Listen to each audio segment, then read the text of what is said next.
Leafs fans, I have a big announcement for tomorrow night at 7 p.m. I will be here on YouTube Live doing a live draft reaction video. So you guys can stay here. You don't have to just watch me. You can watch the draft. You can have your laptop set up, your phone, whatever you stream on. Stay active in the comments. See what other Leafs fans think. And I will do my best to get back to all of you here. It's all about the engagement, and I'm excited for this tomorrow. The draft should be good. The offseason's here. And I know I'm probably going to get a lot of jokes because, the Maple Leafs offseason's been since before the playoffs even started. But that's a discussion for another day. Moves are finally being made, and there's a lot going on. I don't know where to start. How about we start with the re-signings?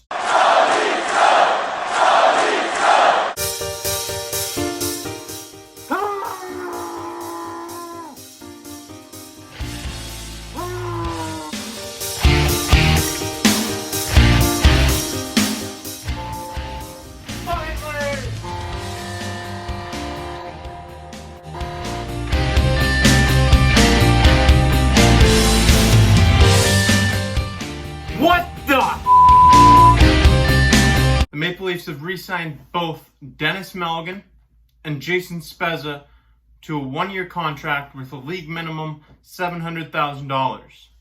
Now you can guess which contract I like more. I'm a big Spezza fan.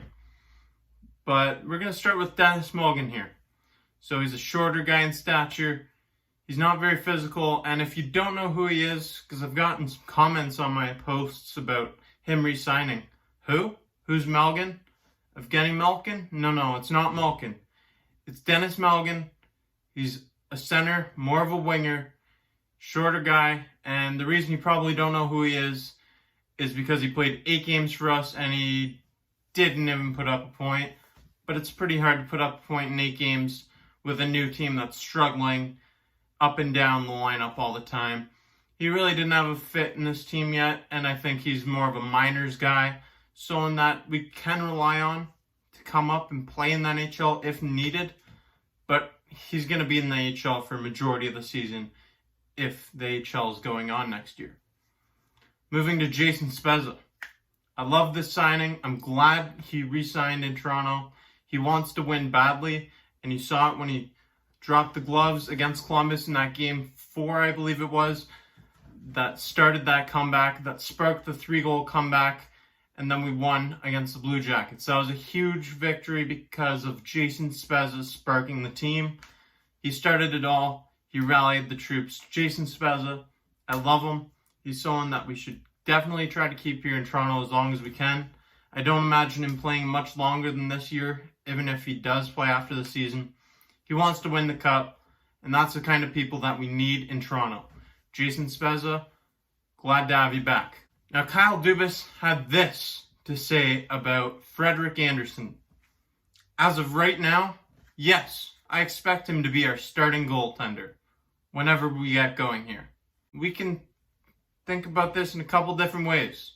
We can overanalyze it, but I'm not going to do that. I think he's saying Frederik Andersen is going to be our starting goalie this year. But for those that would overanalyze it, they might say, oh, he said as of right now. So does that mean he's going to look to trade if we draft Yaroslav Askarov? Are we going to try to draft Askarov and groom him behind Anderson? What's the plan here? That remains to be seen, and I think we're going to see that tomorrow in the draft. There's also a lot of free agents coming up, free agent goaltenders, a lot of options to trade for. As you saw, Devin Dubnyk just went to the San Jose Sharks for a 7th round pick.